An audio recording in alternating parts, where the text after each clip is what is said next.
ব্রাহ্মণবাড়িয়া আসনের সাবেক সংসদ সদস্য ও আইনমন্ত্রী আনিসুল হক এবং শেখ হাসিনার বেসরকারি খাত বিষয়ক সাবেক উপদেষ্টা সালমান এফ রহমানকে গ্রেফতার করেছে পুলিশ। মঙ্গলবার রাতে বিষয়টি নিশ্চিত করে ঢাকা মেট্রোপলিটন পুলিশের ডিএমপি কমিশনার মাইনুল হাসান জানিয়েছেন, রাজধানীর সদরঘাট এলাকা থেকে তাদের গ্রেফতার করা হয়। নিউ মার্কেট থানায় দায়েরকৃত মামলায় দুই নেতাকে গ্রেফতার দেখানো হয়েছে। ডিএমপি সূত্রে জানা যায়, সালমান এফ রহমান ও আনিসুল হক পালানোর চেষ্টা করছেন। গোয়েন্দা সূত্রে এমন খবরে রাজধানীর সদরঘাট এলাকায় অভিযানে যায় পুলিশের একটি দল।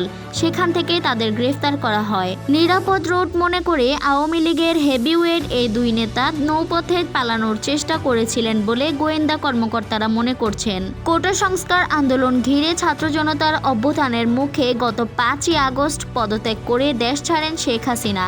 এর পরপরই শেখ হাসিনা সরকারের মন্ত্রী ও আওয়ামী লীগের জন্য নেতারা আড়ালে চলে যান। সালমান এফ রহমানের আজ গ্রেফতার হওয়ার খবর এলেও ভারতীয় গণমাধ্যমে এর আগে দাবি করা হয়েছিল তিনি শেখ হাসিনার সঙ্গে দেশ ছাড়েন।